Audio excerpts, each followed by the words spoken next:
കോൺഗ്രസിന്റെ സീറ്റ് വിഭജന ചർച്ചകൾ ദില്ലിയിൽ പുരോഗമിക്കുന്നു. LDFന്റെ സീറ്റ് വിഭജന ചർച്ചകൾ അവസാനിച്ചു. സീറ്റ് വിഭജനം പൂർത്തിയായി. ഇന്നത്തെ തെരഞ്ഞെടുപ്പ് വിശേഷങ്ങൾ. കോൺഗ്രസിന്റെ സീറ്റ് വിഭജന ചർച്ചകൾ ദില്ലിയിൽ പുരോഗമിക്കുകയാണ്. നേതാക്കളെല്ലാം ദില്ലിയിലെത്തുമ്പോൾ UDFിലെ സീറ്റ് പ്രതിസന്ധി ഏതു തരത്തിലാണ്? കേരള കോൺഗ്രസ് എമ്മും അതോടൊപ്പം കേരള കോൺഗ്രസ് ജേക്കബ് വിഭാഗം അടക്കമുള്ളവരുടെ നിലപാട്. ജീവൻ കുമാറിന്റെ റിപ്പോർട്ട് തിരുവനന്തപുരത്ത് നിന്നും. 3 സീറ്റുകൾ എന്ന മുൻ തീരുമാനത്തിൽ നിന്നും കേരള കോൺഗ്രസ് മാണി വിഭാഗം അയഞ്ഞു. എന്നാൽ നിലവിൽ മത്സരിക്കുന്ന 15 സീറ്റുകൾക്കൊപ്പം 1 സീറ്റ് അധികമായി വേണമെന്ന് ശക്തമായി ആവശ്യപ്പെടാനായിരുന്നു മാണി ഗ്രൂപ്പിന്റെ തീരുമാനം. പെരുമ്പാവൂർ, പുനലൂർ, റാന്നി ഇവയിൽ ഏതെങ്കിലും ഒന്ന് ലഭിക്കണമെന്നാണ് അവരുടെ ആഗ്രഹം.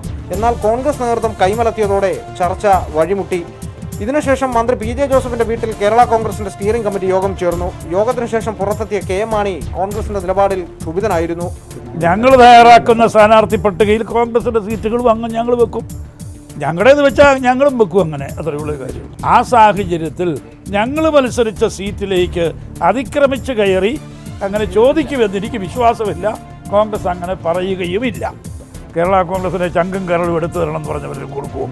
ഇല്ല, പറയട്ടെ, എഴുത്, ഞാൻ പറയുന്നത് എഴുത്. ജേക്കബ് വിഭാഗവുമായി കോൺഗ്രസ് നേതൃത്വം ചർച്ച നടത്തിയെങ്കിലും ചർച്ച അലസി പിരിഞ്ഞു. ദില്ലിയിൽ നിന്നും നേതാക്കൾ മടങ്ങിയെത്തിയ ശേഷം ജേക്കബ് വിഭാഗവുമായും ചർച്ച നടത്തും. ഇരവൂരം സീറ്റിന് പകരം കുന്ദമംഗലമോ തവനൂരോ വേണമെന്നതാണ് ലീഗിന്റെ നിലപാട്. കോൺഗ്രസും ഘടകകക്ഷികളും അവരുടെ നിലപാടിൽ ഉറച്ചു നിന്നതോടെ ചർച്ചകൾ പൂർണ്ണമായും വഴിമുട്ടിയിരിക്കുകയാണ്. കോൺഗ്രസ് സ്ഥാനാർത്ഥി നിർണയ ചർച്ചകൾക്കായി മുഖ്യമന്ത്രി അടക്കമുള്ളവർ ദില്ലിയിലേക്ക് തിരിച്ചതോടെ ഇനി ചർച്ചകൾക്ക് ഇന്ദ്രപ്രസ്ഥമാവും വേദിയാവുക. S. ജീവൻകുമാർ, തിരുവനന്തപുരം.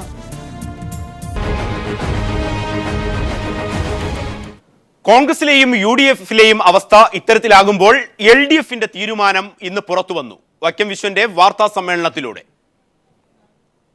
സീറ്റ് വിഭജനം സംബന്ധിച്ച ഇടതുപക്ഷ ജനാധിപത്യ മുന്നണിയിലെ ഘടകകക്ഷികളുമായി ഉഭയകക്ഷി ചർച്ച നടത്തിയ ശേഷമാണ് അന്തിമ തീരുമാനം കൈക്കൊള്ളാനായി LDF യോഗം ചേർന്നത്. LDF യോഗത്തിലെ പൊതു തീരുമാനമനുസരിച്ച് CPIM 92 സീറ്റുകളിലും CPI 27 സീറ്റുകളിലും മത്സരിക്കും. കോൺഗ്രസ് എസിന് 1 സീറ്റാണ്. കണ്ണൂർ സീറ്റാണ് ഇവർക്കായി നീക്കിവെച്ചതെന്നും LDF കൺവീനർ വൈക്കം വിശ്വൻ വാർത്താ സമ്മേളനത്തിൽ പറഞ്ഞു. കേരള കോൺഗ്രസ് കരിയാർ വിഭാഗം 1 സീറ്റ് അത് കടുത്തുരുത്തിയിലായിരിക്കും. NCPക്ക് 4 സീറ്റ്, അവ കുട്ടനാട്, എലത്തൂർ, പാല, കോട്ടയ്ക്കൽ. ജനതാദൾ സെക്യുലർ 5, വടകര, ചിറ്റൂർ, അങ്കമാലി, തിരുവല്ല, കോവളം ഇതിലാണ് അവർ കൂടുതൽ സീറ്റിൻ്റെ കാര്യം പറഞ്ഞിട്ടുള്ളത്.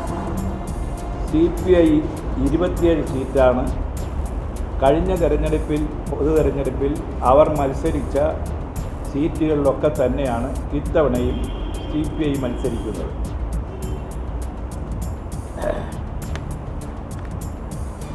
CPIM 92 സീറ്റുകൾ. LDFുമായി സഹകരിക്കുന്ന കക്ഷികളായ INLന് കോഴിക്കോട് സൗത്ത്, കാസർഗോഡ്, വള്ളിക്കുന്ന് എന്നീ 3 സീറ്റുകളും CMPക്ക് ചവറയിലും RSP ലെനിനിസ്റ്റിന് കുന്നത്തൂരും കേരള കോൺഗ്രസ് ബാലകൃഷ്ണപിള്ള വിഭാഗത്തിന് പത്തനാപുരവും ഡെമോക്രാറ്റിക് കേരള കോൺഗ്രസിന് തിരുവനന്തപുരം, ചങ്ങനാശ്ശേരി, പൂഞ്ഞാർ, ഇടുക്കി എന്നീ സീറ്റുകളും നൽകാനും ഇടതുമുന്നണി യോഗം തീരുമാനിക്കുകയായിരുന്നു. വരുന്ന 30-ന് തന്നെ എല്ലാ ഘടകകക്ഷികളും സ്ഥാനാർത്ഥികളെ പ്രഖ്യാപിക്കണമെന്നും LDF കൺവീനർ വൈക്കം വിശ്വൻ ആവശ്യപ്പെട്ടു. ഏപ്രിൽ 5-ന് LDFന്റെ തെരഞ്ഞെടുപ്പ് മാനിഫെസ്റ്റോ ചർച്ച നടത്തി പൂർത്തീകരിക്കും. ജനതാദൾ S ഉൾപ്പെടെയുള്ള ചില കക്ഷികൾ കൂടുതൽ സീറ്റുകൾ ആവശ്യപ്പെട്ടതായും പക്ഷേ വിജയസാധ്യത കണക്കിലെടുത്ത എല്ലാ ഘടകകക്ഷികളും വിട്ടുവീഴ്ചയ്ക്ക് തയ്യാറായി സീറ്റ് വിഭജനത്തെ പൂർണ്ണമായും അംഗീകരിക്കുകയായിരുന്നുവെന്നും വൈക്കം വിശ്വൻ വ്യക്തമാക്കി. News bureau, Thiruvananthapuram.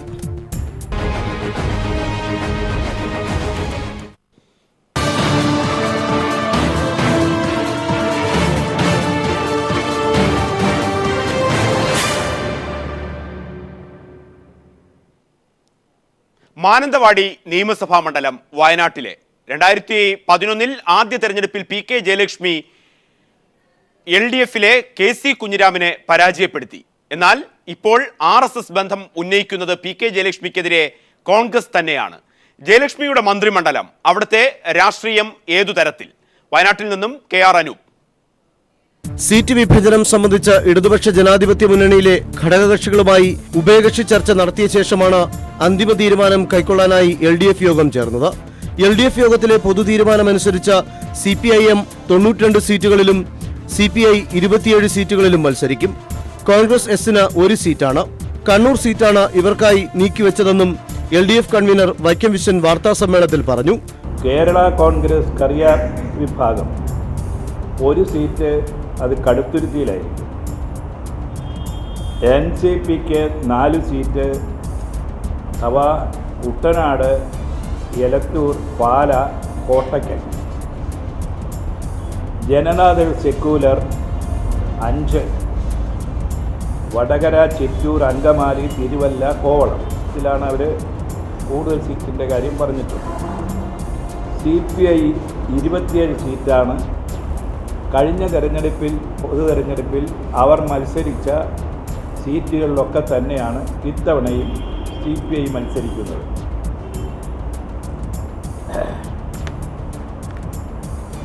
CPIM 92 സീറ്റുകൾ.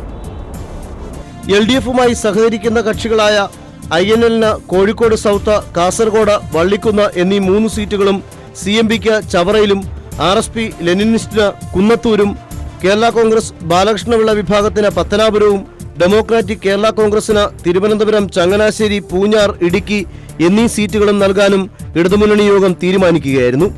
വരുന്ന 30-ന് തന്നെ എല്ലാ ഘടകകക്ഷികളും സ്ഥാനാർത്ഥികളെ പ്രഖ്യാപിക്കണമെന്നും LDF കൺവീനർ വൈക്കം വിശ്വൻ ആവശ്യപ്പെട്ടു. ഏപ്രിൽ 5-ന് LDFിന്റെ തെരഞ്ഞെടുപ്പ് മാനിഫെസ്റ്റോ ചർച്ച നടത്തി പൂർത്തീകരിക്കും. ജനതാദൾ എസ് ഉൾപ്പെടെയുള്ള ചില കക്ഷികൾ കൂടുതൽ സീറ്റുകൾ ആവശ്യപ്പെട്ടതായും പക്ഷേ വിജയസാധ്യത കണക്കിലെടുത്ത എല്ലാ ഘടകകക്ഷികളും വിട്ടുവീഴ്ചയ്ക്ക് തയ്യാറായി സീറ്റ് വിഭജനത്തെ പൂർണ്ണമായും അംഗീകരിക്കുകയായിരുന്നുവെന്നും വൈക്കം വിശ്വൻ വ്യക്തമാക്കി. News bureau, Thiruvananthapuram. LDFിന്റെ സീറ്റ് വിഭജനം പൂർത്തിയാകുമ്പോൾ CPIM 92 സീറ്റുകളിലാണ് മത്സരിക്കുക. CPI 27 സീറ്റുകളിലും. പൂഞ്ഞാറടക്കം ജനാധിപത്യ കേരള കോൺഗ്രസ് 4 സീറ്റുകളിലും മത്സരിക്കുമ്പോൾ തെരഞ്ഞെടുപ്പ് ചിത്രം വ്യക്തമാകുന്നു. അതേ അവസ്ഥയിലാണ് മാനന്തവാടിയിലെ രംഗങ്ങൾ വ്യക്തമാകുമ്പോൾ RSS ബന്ധമടക്കമുള്ളവ ശക്തമായി നേരിടുമ്പോൾ മന്ത്രി PK ജയലക്ഷ്മി UDFിന്റെ രാഷ്ട്രീയ പ്രതിസന്ധിയും. മാനന്തവാടിയിലെ രാഷ്ട്രീയം PK ജയലക്ഷ്മിക്കെതിരെ കോൺഗ്രസിലും UDFിലും ഏതു തരത്തിലാണ് കാര്യങ്ങൾ പുരോഗമിക്കുന്നത്? KR അനൂപിലേക്ക്. മാനന്തവാടിയിൽ രാഷ്ട്രീയ കോലാഹലങ്ങൾ പൊടിപൊടിക്കുകയാണ്. DCC ജനറൽ സെക്രട്ടറി PV ജോണിന്റെ ആത്മഹത്യയ്ക്ക് ശേഷം രൂപപ്പെട്ട വിമത നീക്കങ്ങൾ കൂടുതൽ ശക്തമായി. മന്ത്രി PK ജയലക്ഷ്മിയെ വീണ്ടും മത്സരിപ്പിക്കരുതെന്ന് യൂത്ത് കോൺഗ്രസ് ആവശ്യപ്പെട്ടു കഴിഞ്ഞു. വ്യാപക പോസ്റ്റർ പ്രചാരണങ്ങളാണ് മന്ത്രിക്കെതിരെ ഇവിടെ നടക്കുന്നത്.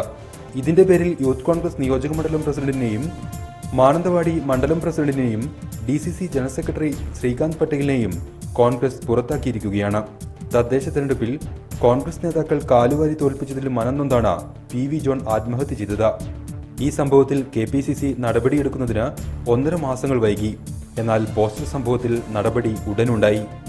ഒരു വിഭാഗം UDF നേതാക്കൾ ശക്തമായ വിമത നീക്കങ്ങളാണ് മാനന്തവാടിയിൽ നടത്തുന്നത്. ജില്ലാ ആശുപത്രി വികസനം, ആദിവാസി ഭൂവിതരണം, വന്യമൃഗശല്യം തുടങ്ങിയവയും ആദിവാസി യുവതികൾ തെരുവിൽ പ്രസവിക്കേണ്ടി വരുന്ന ദുർഗതിയുമെല്ലാം വലിയ ജനവികാരം നിലവിലെ മന്ത്രിക്കെതിരെ ഉയർത്തിവിട്ടിട്ടുണ്ടെന്നാണ് LDF കണക്കുകൂട്ടുന്നത്. ഇതിനിടെയാണ് കോൺഗ്രസിൽ തന്നെ പുതിയ വിവാദങ്ങൾ രൂപപ്പെട്ടിരിക്കുന്നത്. മന്ത്രി PK ജയലക്ഷ്മിക്ക് RSS ബന്ധമുണ്ടെന്നും RSSന്റെ നിർദ്ദേശപ്രകാരമാണ് മന്ത്രി പ്രവർത്തിച്ചിരുന്നെന്നും ആരോപണങ്ങൾ ഉയർന്നു കഴിഞ്ഞു. വടക്കേ വയനാട്ടിലെ BJP കുടുംബത്തിൽ നിന്നാണ് ഒരു RSS പ്രവർത്തകനെ PK ജയലക്ഷ്മി വിവാഹം ചെയ്തത്. ഇതിനുശേഷം ഇവരുടെ നിർദ്ദേശങ്ങൾക്കനുസരിച്ചാണ് മന്ത്രി പ്രവർത്തിക്കുന്നതെന്ന് ആരോപിച്ചാണ് മാനന്തവാടിയിൽ ഒരു വിഭാഗം നേതാക്കൾ മന്ത്രിക്കെതിരെ തിരിഞ്ഞിരിക്കുന്നത്. ജില്ലയിലെ 2 പട്ടികവർഗ സംവരണ മണ്ഡലങ്ങളിലും കുറിച്ചു വിഭാഗത്തിൽ നിന്നുള്ളവർ തന്നെ മത്സരിക്കുന്നതിലും ഇതര സമുദായങ്ങൾക്കിടയിൽ എതിർപ്പ് നിലനിൽക്കുകയാണ്. കുറുമ സമാജം ജില്ലയിലെങ്ങും ഇതിനെതിരെ യോഗങ്ങൾ വിളിച്ചു ചേർത്തിരിക്കുകയാണ്. തെരഞ്ഞെടുപ്പ് വേദിയിൽ PK ജയലക്ഷ്മിയുടെ തലവേദന തീരില്ലെന്നർത്ഥം. ഇതിനകം മാനന്തവാടി നിയോജക മണ്ഡലത്തിലെ 11 മണ്ഡലം പ്രസിഡന്റുമാരിൽ 8 പേർ ഒപ്പിട്ട നിവേദനം UDF കൺവീനർക്കും KPCC പ്രസിഡന്റിനും നൽകിയിട്ടുണ്ട്. PK ജയലക്ഷ്മിയെ മത്സരിപ്പിക്കരുതെന്നാണ് നിവേദനത്തിലെ ആവശ്യം. 2006-ൽ CPIMലെ KC കുഞ്ഞിരാമനെ 15,115 വോട്ടുകൾക്ക് പരാജയപ്പെടുത്തിയാണ് PK ജയലക്ഷ്മി വിജയിച്ചത്. എന്നാൽ ഇത്തവണ മന്ത്രിക്ക് കാര്യങ്ങൾ എളുപ്പമാകില്ലെന്നാണ് LDF പറയുന്നത്.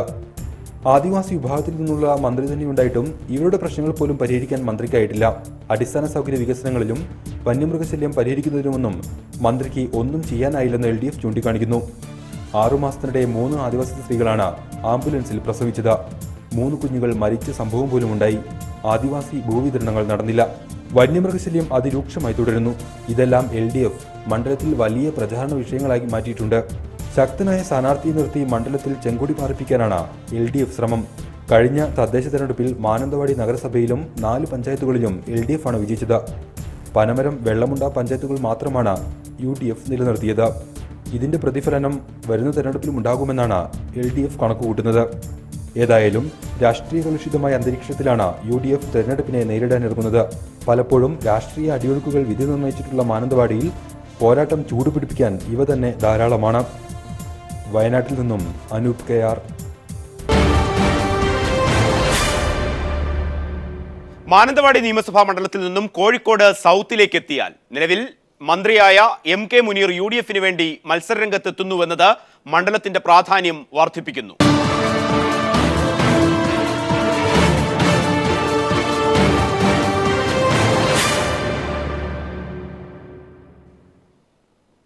കോഴിക്കോട് സൗത്ത് നിയമസഭാ മണ്ഡലം നിലവിൽ മന്ത്രിയായ MK മുനീർ ആയിരിക്കും ഇവിടെ UDFനായി പതാകയേന്തുക. കോഴിക്കോട് സൗത്ത് വരുന്ന തെരഞ്ഞെടുപ്പിൽ ഏതു തരത്തിലാണ് ചിന്തിക്കുന്നത്? സിജു കണ്ണനിലേക്ക്. കോഴിക്കോട് സൗത്തിൽ നിന്ന് കഴിഞ്ഞ തവണ 1500-ലേറെ വോട്ടുകളുടെ ഭൂരിപക്ഷത്തിനാണ് MK മുനീർ ജയിച്ചു കയറിയത്. 5 വർഷത്തിനിപ്പുറം മന്ത്രി എന്ന നിലയിൽ മണ്ഡലത്തിൽ വീണ്ടും മത്സരരംഗത്തെത്തുമ്പോൾ MK മുനീറിന് കാര്യങ്ങൾ അത്ര എളുപ്പമാകില്ല. ഇത്തവണ നിയമസഭാ തെരഞ്ഞെടുപ്പിൽ കേരള രാഷ്ട്രീയം ഉറ്റുനോക്കുന്ന മണ്ഡലങ്ങളിലൊന്നായി കോഴിക്കോട് സൗത്ത് മാറിക്കഴിഞ്ഞു. വളരെ നേരത്തെ തന്നെ മണ്ഡലത്തിൽ UDF സ്ഥാനാർത്ഥിയായി മുസ്ലിം ലീഗിലെ MK മുനീറിനെ പ്രഖ്യാപിച്ചിരുന്നു. മന്ത്രി എന്ന നിലയിൽ നടത്തിയ വികസന പ്രവർത്തനങ്ങൾ ഉയർത്തിക്കാണിച്ചാണ് മുനീർ മത്സരരംഗത്തെത്തുന്നത്. കഴിഞ്ഞ തവണ LDFിൽ നിന്ന് CPIM ആണ് കോഴിക്കോട് സൗത്തിൽ മത്സരിച്ചതെങ്കിൽ ഇത്തവണ മണ്ഡലം തിരിച്ചുപിടിക്കാൻ ചുമതലപ്പെടുത്തിയിരിക്കുന്നത് INLനെയാണ്. സാമൂഹ്യക്ഷേമ വകുപ്പ് മന്ത്രി എന്ന നിലയിൽ സംസ്ഥാന വ്യാപകമായി നടത്തിയ പദ്ധതികളാണ് മുനീർ പ്രചാരണത്തിന് ഉപയോഗിക്കുന്നത്. ഇതിനായി വിവിധ പദ്ധതികളിൽ ഉൾപ്പെട്ടവരെ കോഴിക്കോട്ടെത്തിച്ച് വലിയ കൂട്ടായ്മകൾ സംഘടിപ്പിച്ചിരുന്നു. എന്നാൽ മന്ത്രി എന്ന നിലയിൽ നടപ്പിലാക്കിയ പദ്ധതികളല്ലാതെ മണ്ഡലത്തിൽ MLA എന്ന നിലയിൽ ഒരു വികസന പ്രവർത്തനം പോലും നടത്താൻ MK മുനീറിന് കഴിഞ്ഞിട്ടില്ലെന്ന വികാരം മാസങ്ങൾക്ക് മുമ്പ് തന്നെ മണ്ഡലത്തിലുടനീളം ഉയർന്നിരുന്നു. മുസ്ലിം ലീഗിനകത്തു നിന്ന് തന്നെയാണ് കഴിഞ്ഞ പാർലമെന്റ് തെരഞ്ഞെടുപ്പിന് ശേഷം പൊട്ടിത്തെറിയുണ്ടായത്.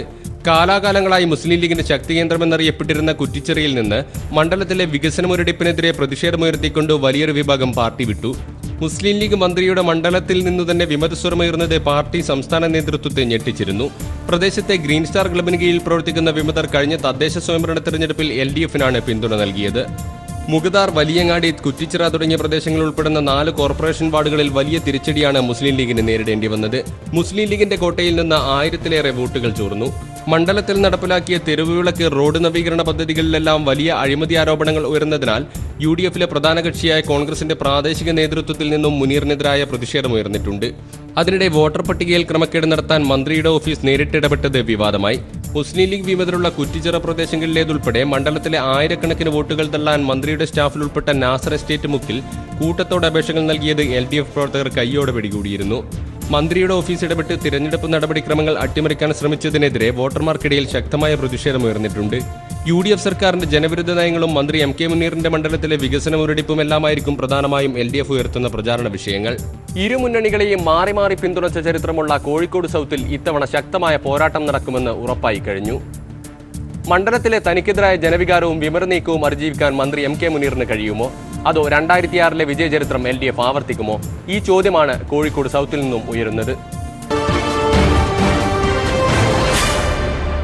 സംസ്ഥാനത്ത് 140 മണ്ഡലങ്ങളിൽ ഏറ്റവും ശക്തമായ ത്രികോണ മത്സരം നടക്കുന്ന മണ്ഡലങ്ങളിലൊന്നാണ് പാലക്കാട് നിയമസഭാ മണ്ഡലം. UDFും LDFും BJPയും ഒരുപോലെ വിജയപ്രതീക്ഷ പുലർത്തുന്ന മണ്ഡലത്തിന്റെ രാഷ്ട്രീയവുമായി AK ലതീഷ്. പാലക്കാട് നഗരസഭയും കണ്ണാടി, മാത്തൂർ, പിരായിരി പഞ്ചായത്തുകളും അടങ്ങുന്നതാണ് പാലക്കാട് നിയമസഭാ മണ്ഡലം. സിറ്റിംഗ് MLA ഷാഫി പറമ്പിൽ 2ാം അംഗത്തിനുള്ള തയ്യാറെടുപ്പിലാണ്. മണ്ഡലത്തിൽ നടപ്പാക്കിയ വികസന പ്രവർത്തനങ്ങളാണ് പ്രധാന നേട്ടമായി UDF ഉയർത്തി കാണിക്കുന്നത്. എത്രയോ കാലങ്ങളായിട്ട് കാത്തിരുന്ന ഗവൺമെൻറ് മെഡിക്കൽ കോളേജ് യാഥാർത്ഥ്യമായ 5 വർഷമാണ് കടന്നുപോയത്. പാലക്കാടിൻ്റെ സിവിൽ സർവീസ് പാരമ്പര്യത്തിനൊരു തുടർച്ചയ്ക്ക് വേണ്ടി civil service academy, IAS academy യാഥാർത്ഥ്യമായിട്ട് 5 വർഷം, സിന്തറ്റിക് ട്രാക്ക് യാഥാർത്ഥ്യമായിട്ടുള്ള വർഷം. പാലക്കാടിൻ്റെ ചരിത്രത്തിൽ നമുക്ക് എടുത്തു കാണിക്കാൻ കഴിയാവുന്ന ഒത്തിരി വികസന പ്രവർത്തനങ്ങൾ ഈ ഗവൺമെൻറ് പാലക്കാടിന് അനുവദിച്ചു തന്നിട്ടുണ്ടെന്നുള്ളത്. അപ്പോൾ ആ വികസന നേട്ടങ്ങൾ ജനങ്ങളിലേക്ക് എത്തിച്ചു തന്നെയായിരിക്കും പ്രചരണത്തിൽ മുന്നിട്ടിറങ്ങുക. അത് ഗുണം ചെയ്യുമെന്ന പ്രതീക്ഷയിൽ തന്നെയാണ് ഞങ്ങൾ ഇരിക്കുന്നത്. 2011-ൽ 7403 വോട്ടിന്റെ ഭൂരിപക്ഷത്തിനായിരുന്നു ഷാഫിയുടെ ജയം. 2014 ലോക്സഭാ തെരഞ്ഞെടുപ്പിൽ MP രാജേഷിന് മണ്ഡലം നൽകിയത് 8169 വോട്ടിന്റെ ലീഡ്. തദ്ദേശ തെരഞ്ഞെടുപ്പിൽ വീണ്ടും UDFന് മേൽക്കൈ ലഭിച്ചു. 96 മുതൽ ഭരണകക്ഷിക്കൊപ്പം നിൽക്കുന്ന മണ്ഡലമാണ് പാലക്കാട്. അതുകൊണ്ട് തന്നെ ഇത്തവണ വിജയം LDF-നാണെന്ന് മുന്നണി നേതൃത്വം പറയുന്നു. BJP നിർണായക ശക്തിയായ മണ്ഡലത്തിൽ അവരുടെ വോട്ടുകൾ സ്വന്തം ചിഹ്നത്തിൽ പതിഞ്ഞാൽ വിജയം സുനിശ്ചിതമാണെന്നാണ് LDF പക്ഷം. കേരളത്തിൽ LDF ജയിക്കുമ്പോൾ പാലക്കാട്ട് LDF MLA. കേരളത്തിൽ UDF ഭരണം വരുമ്പോൾ UDF MLA. അതാണ് പാലക്കാട് മണ്ഡലത്തിൻ്റെ പ്രത്യേകത. BJP അവരുടെ വോട്ട് മുഴുവൻ പിടിക്കുന്നത് LDF-ൻ്റെ വിജയസാധ്യതയെ കുറേ കൂടി ബലപ്പെടുത്തും. അവരും UDF-ഉം തമ്മിൽ നീക്കുപോക്ക് ഉണ്ടാവുമോ എന്നുള്ളത് കണ്ടറിയണം.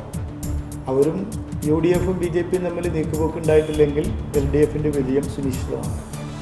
ലോക്സഭ തദ്ദേശ തെരഞ്ഞെടുപ്പുകളിൽ നേടിയ മുന്നേറ്റമാണ് BJP-യുടെ പ്രതീക്ഷ. ഏറ്റവും വലിയ ഒറ്റക്കക്ഷി എന്ന നിലയിൽ നഗരസഭാ ഭരണം BJP-ക്കാണ്. പിരായിരി, കണ്ണാടി പഞ്ചായത്തിലും BJP അംഗങ്ങളുണ്ട്.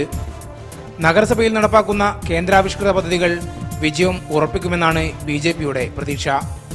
കേന്ദ്ര ഗവൺമെൻറ് അമൃത് നഗര പദ്ധതിയിൽ പാലക്കാടിനെ ഉൾപ്പെടുത്തി വന്നു. പ്രധാനമന്ത്രി ആവാസ് യോജന എല്ലാവർക്കും വീട് എന്നുള്ള പദ്ധതിയിൽ പാലക്കാട് നഗരസഭ ഉൾപ്പെട്ടിട്ടുണ്ട്. സ്വച്ഛ് ഭാരത് പദ്ധതിയിൽ ഉൾപ്പെട്ടിട്ടുണ്ട്. NULM പദ്ധതി, അങ്ങനെ 4 വലിയ കേന്ദ്ര പദ്ധതികൾ ആദ്യഘട്ടത്തിൽ തന്നെ പാലക്കാട് നഗരസഭ അവതരിപ്പിക്കുകയാണ്. ഇത്തരത്തിലുള്ള ഒരു വലിയൊരു വികസനം പാലക്കാട് അസംബ്ലി മണ്ഡലത്തിൽ നടത്താൻ കഴിയുമെന്നുള്ളതിന് നിങ്ങൾക്ക് ചൂണ്ടിക്കാണിക്കാൻ പറ്റുന്ന ഉദാഹരണമാണ് പാലക്കാട് മുനിസിപ്പാലിറ്റി. ഇതിൻ്റെ പ്രതിഫലനം തീർച്ചയായിട്ടും സമീപത്തുള്ള പഞ്ചായത്തുകളിൽ ഉണ്ടാവും. വലിയൊരു മുന്നേറ്റം ഇത്തവണ പാലക്കാട് അസംബ്ലി മണ്ഡലത്തിൽ ഉണ്ടാവും. പാലക്കാട് അസംബ്ലി മണ്ഡലം ഇത്തവണ തീർച്ചയായിട്ടും ഞങ്ങൾക്ക് ജയിക്കാൻ കഴിയും തന്നെയാണ് ഞങ്ങൾക്ക് ഇപ്പോൾ പ്രതീക്ഷ. BJP സ്ഥാനാർത്ഥി ശോഭാ സുരേന്ദ്രനെതിരെ ഉയർന്ന പ്രതിഷേധം നേതൃത്വം ഇടപെട്ട് ഒതുക്കിയിട്ടുണ്ട്. എന്നാൽ ഇത് വോട്ടിംഗിൽ എങ്ങനെ പ്രതിഫലിക്കുമെന്ന് ഫലപ്രഖ്യാപനത്തോടെ വ്യക്തമാവും. ഷാഫി പറമ്പിലിനെതിരെ കരുത്തനായ സ്ഥാനാർത്ഥിയെ രംഗത്തിറക്കി മണ്ഡലം തിരിച്ചുപിടിക്കാനുള്ള തയ്യാറെടുപ്പിലാണ് LDF. പാലക്കാട്ട് ചൂട് 40-ന് മുകളിലേക്ക് ഉയരുകയാണ്. പ്രചരണം സജീവമാകുന്നതോടെ തെരഞ്ഞെടുപ്പ് ചൂട് തിളച്ചുമറിയുമെന്നുറപ്പ്. ശക്തമായ പാലക്കാട് കോട്ട പോലെ ഒരു മുന്നണിക്കും സുരക്ഷിതമല്ല പാലക്കാട് മണ്ഡലം.